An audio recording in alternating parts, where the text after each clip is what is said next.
Angela Merkel ne souhaite pas que l'Allemagne soit la première à livrer des chars ultramodernes, car l'Allemagne est toujours un moyen avec lequel on peut bien faire réagir en Russie.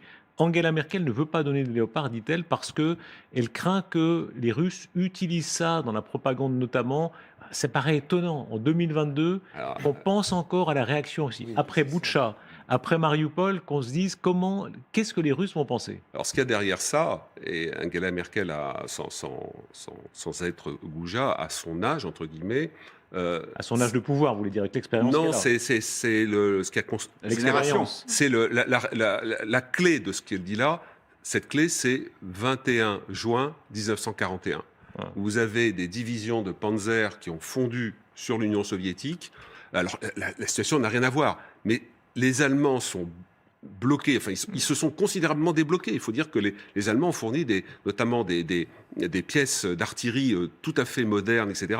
Mais ils ont un blocage, et en quelque sorte, ils disent, bon, les gars, si vous voulez y aller, ben, allez-y avant nous, et nous, on s'inscrira derrière. Mais il y a cette peur de l'histoire, en quelque sorte, de dire, voilà, on ne veut pas être les premiers à fournir ce qui a défoncé l'armée soviétique en Est-ce que 1941. c'est un complexe de culpabilité ou un complexe d'intérêt en même temps? Parce qu'on a vu.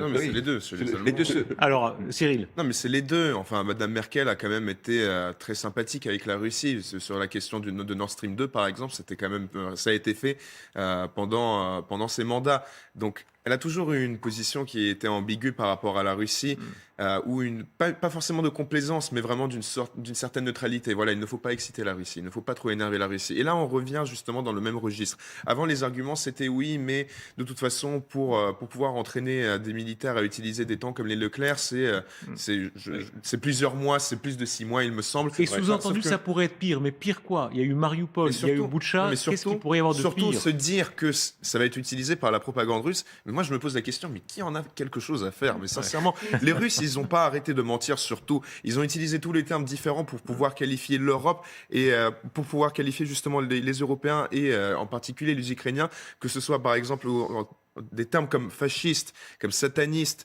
en appelant directement au meurtre de la population ukrainienne, en montrant des images de ce à quoi ressembleraient des villes européennes si l'arme nucléaire aurait été utilisée. Enfin, à un moment, il faut arrêter de se poser la question de la réaction russe par rapport à une propagande, déjà, ça c'est une première chose. Et deuxième chose, ce ne sont pas des chars qui vont pousser la Russie à utiliser l'arme nucléaire tactique ou quoi que ce soit. C'est absolument Guillaume pas vrai. Roquette, Madame Merkel n'a plus le pouvoir, mais est-ce que ce qu'elle dit là, cette espèce de prévention, de prudence, c'est pas révélateur d'un état profond qui existe? On utilise souvent le terme en France, mais aussi en Allemagne, dans d'autres pays où on se dit il faudra ménager un peu la Russie, il faut retenir un petit peu les coups. Oui, sans doute, parce que les Allemands, pardon de cette banalité, sont plus à l'Est que nous. Ouais. Et donc, le problème, au-delà de la guerre d'Ukraine, la situation dans laquelle ils se projettent, c'est celui d'une forme de stabilité minimale de cette Europe orientale. Et c'est vrai que symboliquement, les chars lourds, c'est un élément. S'il y avait des chars Léopard 2 ou des chars Leclerc d'ailleurs sur le champ de bataille, les chars lourds, ça concilie la capacité de mouvement et la puissance de feu. Vous avez des canons de 120 mm qui tirent à... Alors c'est 4 km pour les Leclerc, pour les Léopard 2, j'avoue que j'ai pas suffisamment révisé, mais en tout cas, ça vous permet à la fois de pouvoir frapper et d'occuper le terrain. Et donc, les Allemands, sans doute, se disent, mais où les Ukrainiens s'arrêteraient-ils s'ils avaient ce genre de char? Et effectivement, c'est une inquiétude qui rejoint celle des Américains, qui ont en tête que peut-être qu'il faudrait en quelque sorte sanctuariser la Crimée, pour ne pas que les Ukrainiens aillent trop loin, et c'est pour ça qu'eux aussi refusent de fournir des chars lourds. Laurence, Non, sur l'attitude d'Angela Merkel, il faut prendre en compte aussi l'inquiétude d'une crise migratoire sans précédent. Parce qu'il y a depuis février plus d'1 million d'Ukrainiens qui ont franchi la frontière, qui se sont, d'après les chiffres qu'on a, réfugiés en Allemagne. Et donc il y a une une inquiétude, et c'est ça qui est le danger dans cette guerre. Cette guerre peut déborder, et Poutine est en train de le comprendre, des frontières de l'Ukraine, avec à un moment donné une population ukrainienne qui peut partir. Et Cyril, on a entendu vos parents tout à l'heure, ils restent pour le moment, mais est-ce qu'à un moment donné, ils ne vont pas partir? Et d'une certaine manière, est-ce que Angela Merkel, en disant cela, ne dit pas attention, il faut calmer le jeu parce que à un moment donné, ce sont aussi en accueillant ces millions d'Ukrainiens qui vont arriver, nos démocraties fragilisées qui sont Mais menacées. le vrai souci avec ce type d'argument qui est, enfin, il s'entend, il semble cohérent, c'est que c'est un argument qu'on entend depuis le début et c'est un problème, l'immigration justement massive d'Ukrainiens de façon conséquente évidemment parce qu'il s'agit de millions de personnes et ça se fait sur un temps réduit, donc évidemment c'est compliqué pour les États européens à gérer. Le souci c'est que la logique, la question ne devrait pas se poser ainsi. Si aujourd'hui les Ukrainiens ils demandent des chars, et pas seulement des chars, nous avons entendu parler évidemment plusieurs fois des ATACMS, qui sont les missiles qui vont jusqu'à 300 km. Les HIMARS avec la longue distance. Voilà, c'est un type de missile pour les HIMARS. C'est pas un HIMARS spécifique, c'est des missiles vraiment spécifiques pour les HIMARS et pour les M777, si je me trompe pas. Et le message en fait, c'est de dire, au lieu à chaque fois de se poser la question des conséquences possibles pour l'Europe ou des conséquences sur le long terme, pourquoi ne pas essayer de régler cette question plus rapidement en donnant tous les équipements justement nécessaires pour l'Ukraine pour qu'elle puisse se défendre et remporter cette guerre rapidement. C'est ce que Mais les est-ce que ça ne Ukrainiens montre disent. pas, pardon, l'espèce de double discours qui continue en Europe de l'Ouest? On a le Parlement européen qui dit la Russie est État promoteur du terrorisme, mais parfois les mêmes responsables, notamment allemands, qui ont voté ça, quand on leur dit envoyer des léopards pour lutter contre cet État promoteur du Et terrorisme, c'est ils tout le disent souci. ah, c'est beaucoup plus C'est tout le compliqué, souci. Et se attention, poser la question faisons de attention. l'immigration. Attention à quoi? Bien sûr, non mais c'est ça le souci, c'est attention à quoi? Ça fait 9 mois que cette invasion elle dure, que l'Ukraine est dans des conditions extrêmement difficiles, mais le peuple tient, les gens combattent. On a reçu, quand je dis on, les Ukrainiens ont reçu des armements à partir de quelques mois. C'était pas dès le début que les Ukrainiens ont reçu, par exemple, les HIMARS ou bien d'autres équipements militaires. Oui, c'est vrai, ils ont reçu des Stinger, ils ont reçu des Javelins, et ça a été extrêmement important pour pouvoir libérer la région de Kiev et la région de Soumy, et surtout pour pouvoir se protéger la capitale. Mais ça reste toujours pas assez. Ça ne veut pas dire que les Ukrainiens ne sont pas reconnaissants. Les Ukrainiens sont reconnaissants, mais ils disent, et ils le disent, je termine vraiment là-dessus, par rapport justement aux missiles antiaériens. Pourquoi est-ce qu'ils ont été donnés aussi tard? Tellement de personnes auraient probablement pu être en vie aujourd'hui si l'Ukraine aurait obtenu ces armements plus tôt. Et là, c'est la même chose avec les Leclerc, c'est la même chose avec les Léopards. Arrêtons de perdre du temps en disant à chaque fois il faut beaucoup de temps pour préparer les soldats. Donnons ces équipements le plus rapidement possible. Regardez la une du The Economist avec l'économiste qui montre l'Europe gelée. Évidemment, ceux qui craignent que les opinions publiques à l'Ouest aient peur d'envoyer des léopards et peur de on ne sait pas très bien quoi. Ah, ça va leur donner argument. Oui, c'est vrai. En fait, il y a des inquiétudes successives dans les opinions publiques européennes. Il y a d'abord eu l'inquiétude d'une escalade nucléaire. Ça, c'était les premières semaines du conflit. Et puis, avec une sorte de renaissance de cette peur autour de Zaporizhia et des combats qui ont eu lieu. Il y a aujourd'hui cette inquiétude, effectivement, d'un hiver difficile, même en France, où on a des messages qui arrivent en disant il pourrait y avoir des coupures ciblées. Il y a un certain nombre de secteurs économiques, stratégiques, à qui l'État a demandé êtes-vous bien prêts, par exemple dans les transports, pour que tout puisse se passer correctement. Et puis il y a cette troisième inquiétude, qui est une inquiétude géopolitique, parce que la Russie, elle restera à la porte de l'Europe. Et bien sûr, tout le monde souhaite la fin de cette guerre, la victoire de l'Ukraine, mais qu'est-ce qu'elle entraînerait? Il pourrait y avoir un Poutine renversé par des gens encore plus nationalistes que lui. On les voit, on les entend à la télévision. Et cette inquiétude-là, et donc la volonté de ne pas bouleverser complètement cette région, bien sûr, c'est difficile à entendre pour les Ukrainiens qui souffrent, on l'a vu, et qui disent, mais avant tout, il faut terminer cette guerre. Mais malheureusement, la mission des chancelleries européennes, c'est aussi de se dire, et qu'est-ce qui va se passer après? Est-ce qu'on n'a pas quand même là l'exemple du discours réel politicien quand même? Oui, bien sûr.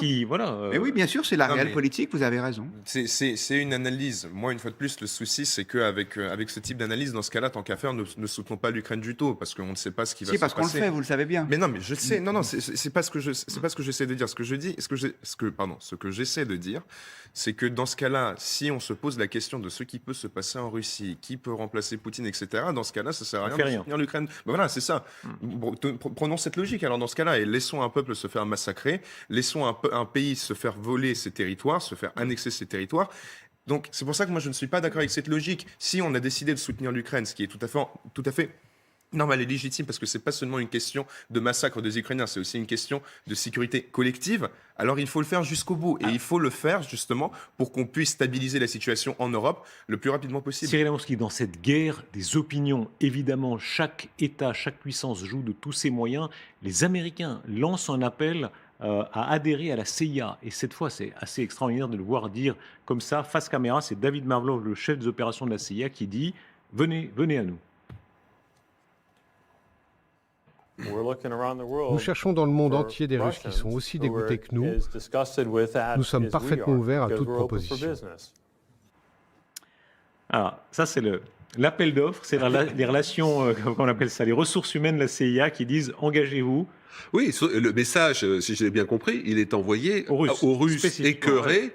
Voilà, donc c'est assez habile de sa part, parce qu'en plus, comment dirais-je, ça peut non pas faire planer une crainte sur le Kremlin, mais le fait de lancer ce type d'appel, voilà, c'est pas agréable parce que ça s'appuie sur une analyse que les Américains font et qui est fondée sur le fait qu'il y a eu un grand nombre de Russes qui sont partis. Et précisément, on les voit là. Est-ce que ce sont ceux-là, entre autres, qu'ils visent? Ceux qui partent, c'est beaucoup d'habitants, beaucoup de gens éduqués, beaucoup de gens qui ont des diplômes, notamment en informatique, etc. Oui. Est-ce que c'est cette population, il n'y a pas que, mais cette population qu'ils visent? On est en plein dans une modernisation de la CIA sous l'égide d'un homme qui s'appelle William Burns, qui est maintenant surnommé l'arme diplomatique secrète de l'administration Biden. Et en fait, ils veulent complètement rajeunir la CIA. Ils veulent plus de James Bond, mais ils veulent des jeunes. Alors, ce qui n'est pas nouveau, c'est qu'ils vont sur des campus pour essayer de recruter de plus en plus de jeunes. D'ailleurs, Cyril, vous correspondez tout à fait Alors, Cyril est déjà au SBU, mais on peut cumuler. Non, mais voilà. Donc, il faut que vous soyez prête à déménager à Washington. Hein, c'est une règle qu'ils disent. Il faut avoir au moins 18 ans. Des très beaux postes à la DGSE.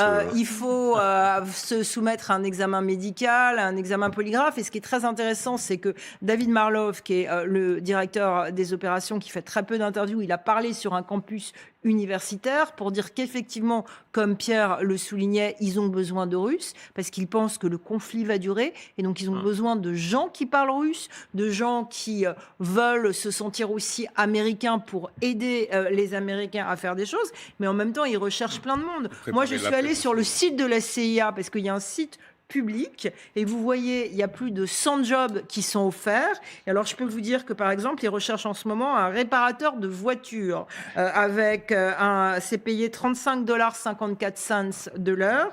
Ils recherchent des psychologues qui sont payés de 116 à 138 000 $ par an. Ils recherchent des avocats. Ils veulent moderniser la CIA et faire en sorte qu'elle puisse soutenir des sociétés civiles en difficulté. Guillaume Roquette, on disait longtemps que dans l'immeuble du Figaro, il y avait l'agence de la CIA dans l'immeuble, c'est vrai? Alors non, c'est pas vrai. Ce qui est vrai, c'est qu'il y a des services de l'ambassade des États-Unis qui occupent un Ils sont tout à étage fait indépendants, de l'immeuble du Figaro, mais il n'y a pas de contact entre les différents étages. La preuve, c'est que notre ascenseur ne peut pas s'arrêter à cet étage-là. Il faut une carte spéciale.